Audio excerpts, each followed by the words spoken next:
दोस्तों, आज मैं आपको भगवान श्री कृष्ण के अनमोल वचनों के बारे में बताने जा रहा हूँ। यदि आप इन अनमोल वचनों को अपनी जिंदगी में उतारे तो आपकी सोच बदल सकती है और अपनी जिंदगी को बेहतर बना सकते हैं। तो चलिए उन अनमोल वचनों के बारे जानते हैं। शांति से भी दुखों का अंत हो जाता है और शांत चित्त मनुष्य की बुद्धि शीघ्र ही स्थिर होकर परमात्मा से युक्त हो जाती है। क्यों व्यर्थ की चिंता करते हो? किससे व्यर्थ में डरते हो? कौन तुम्हें मार सकता है? आत्मा ना पैदा होती है न मरती है। हर काम का फल मिलता है। इस जीवन में ना कुछ खोता है ना व्यर्थ होता है। विषयों का चिंतन करने से विषयों की आसक्ति होती है, आसक्ति से इच्छा उत्पन्न होती है और इच्छा से क्रोध होता है। क्रोध से सम्मोहन और अविवेक उत्पन्न होता है। संयम का प्रयत्न करते हुए ज्ञानी मनुष्य के मन को भी चंचल इंद्रियां बलपूर्वक हर लेती हैं। जिसकी इंद्रियां वश में होती है उसकी बुद्धि स्थिर होती है। जो भी मनुष्य अपने जीवन आध्यात्मिक ज्ञान के चरणों के लिए दृढ़ संकल्प में स्थिर है, वह सामान्य रूप से संकटों के आक्रमण को सहन कर सकते हैं और निश्चित रूप से खुशियां और मुक्ति पाने के पात्र हैं। जब तुम्हारी बुद्धि मोहरूपी दलदल को पार कर जाएगी, उस समय तुम शास्त्र से सुने गए और सुनने योग्य वस्तुओं से भी वैराग्य प्राप्त करोगे। केवल कर्म करना ही मनुष्य के वश में है, कर्मफल नहीं। इसलिए तुम कर्मफल की आसक्ति में ना फंसो तथा कर्म का त्याग भी ना करो। तुम्हारा क्या गया जो तुम रोते हो? तुम क्या लाए थे जो तुमने खो दिया? तुमने क्या पैदा किया था जो नाश हो गया?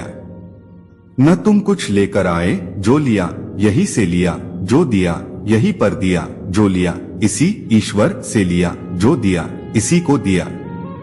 जो मन को नियंत्रित नहीं करते उनके लिए यह शत्रु के समान कार्य करता है।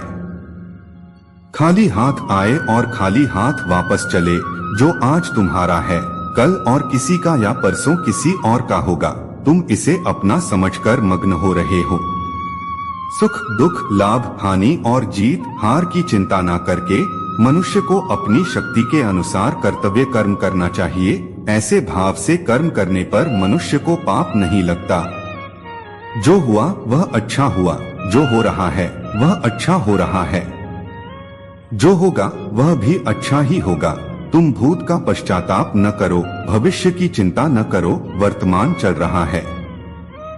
क्रोध से भ्रम पैदा होता है, भ्रम से बुद्धि व्यग्र होती है। जब बुद्धि व्यग्र होती है तब तर्क नष्ट हो जाता है। जब तर्क नष्ट होता है तब व्यक्ति का पतन हो जाता है। सम्मानित व्यक्ति के लिए अपमान मृत्यु से भी बढ़कर है।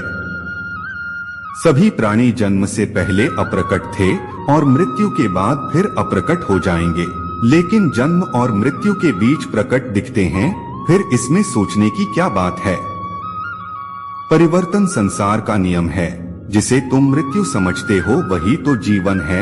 एक क्षण में तुम करोड़ों के स्वामी बन जाते हो, दूसरे चरण में तुम दरिद्र हो जाते हो।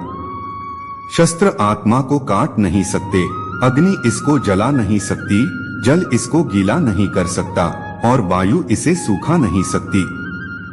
जैसे मनुष्य अपने पुराने वस्त्रों को उतार कर दूसरे नए वस्त्र धारण करता है, वैसे ही आत्मा मृत्यु के बाद अपने पुराने शरीर को त्याग करने से ही प्राप्त करती है। आत्मा ना कभी जन्म लेती है और ना मरती है। शरीर का नाश होने पर भी नष्ट नहीं होता। आत्मा अमर है। जो लोग इस आत्मा को मारने वाला या मरने वाला मानते हैं, वे दोनों ही नासमझ है। आत्मा ना किसी को मारती है और ना ही किसी के द्वारा मारी जा सकती है। न यह शरीर तुम्हारा है न तुम शरीर के हो।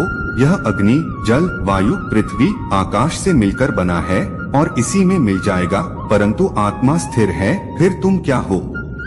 तुम ज्ञानियों की तरह बातें करते हो, लेकिन जिनके लिए शोक नहीं करना चाहिए उनके लिए शोक करते हो। मृत या जीवित ज्ञानी किसी के लिए शोक नहीं करते। व्यक्ति जो चाहे बन सकता है यदि विश्वास के साथ इच्छित वस्तु पर लगातार चिंतन करें। मैं काल हूँ, सबका नाशक। मैं आया हूँ दुनिया का उपभोग करने के लिए। कर्म उसे नहीं बांधता जिसने काम का त्याग कर दिया है। बुद्धिमान व्यक्ति कामुक सुख में आनंद नहीं लेता। मैं उन्हें ज्ञान देता हूँ जो सदा मुझसे जुड़े रहते हैं और जो मुझसे प्रेम करते हैं। अप्राकृतिक कर्म बहुत तनाव पैदा करता है। अपने अनिवार्य कार्य करो, क्योंकि वास्तव में कार्य करना निष्क्रिया से बेहतर है। मैं सभी प्राणियों की हृदय में विद्यमान हूँ। निर्माण केवल पहले से मौजूद चीजों का प्रक्षेपण है। बुरे कर्म करने वाले सबसे नीच व्यक्ति जो राक्षसी प्रवृत्तियों से जुड़े हुए हैं और उनकी बुद्धि माया ने हर ली है, वह मेरी पूजा या मुझे पाने का प्रयास नहीं करते। मैं ऊष्मा देता हूँ, मैं वर्षा करता हूँ, मैं वर्षा रोकता भी हूँ, मैं अमृतव भी हूँ और मृत्यु भी मैं ही हूँ। जो इस लोक में अपने काम की सफलता की कामना रखते हैं, वे देवताओं की पूजा करें। जब वे अपने कार्य में आनंद खोज लेते हैं, तब वे पूर्णता प्राप्त करते हैं। इंद्रियों की दुनिया में कल्पना सुखों की शुरुआत है और अंत भी, जो दुख को जन्म देता है। कर्म योग वास्तव में एक परम रहस्य है। कर्म मुझे बांधता नहीं, क्योंकि मुझे कर्म के प्रतिफल की कोई इच्छा नहीं। करुणा द्वारा निर्देशित सभी कार्य ध्यान से करो। सदैव संदेह करने वाले व्यक्ति के लिए प्रसन्नता ना इस लोक में है, ना ही कहीं और। किसी और का काम पूर्णता करने से कहीं अच्छा है कि अपना करे, भले ही उसे अपूर्णता का साथ करना पड़े। हर व्यक्ति का विश्वास उसकी प्रकृति के अनुसार होता है। जो ज्ञान और कर्म को एक रूप में देखता है, वही सही मायने में देखता है।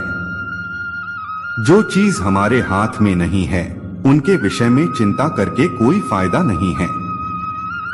जो कार्य में निष्क्रियता और निष्क्रियता में कार्य देखता है, वह एक बुद्धिमान व्यक्ति है।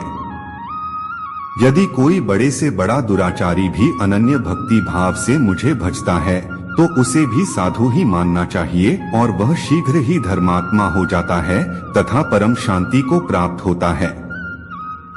जैसे प्रज्वलित अग्नि लकड़ी को जला देती है, वैसे ही ज्ञान रूपी अग्नि कर्म के सारे बंधनों को नष्ट कर देती है। अपने आप जो कुछ भी प्राप्त हो, उसमें संतुष्ट रहने वाला, ईर्ष्या से रहित, सफलता और असफलता में संभाव वाला कर्मयोगी कर्म करता हुआ भी कर्म के बंधनों में नहीं बंधता है। जो आशा रहित है, जिसके मन और इंद्रियां वश में है, जिसने सब प्रकार के स्वामित्व का परित्याग कर दिया है, ऐसा मनुष्य शरीर से कर्म करते हुए भी पाप को प्राप्त नहीं होता। दोस्तों, इस वीडियो में बस इतना ही। मिलते हैं अगली वीडियो में। जय श्री कृष्णा।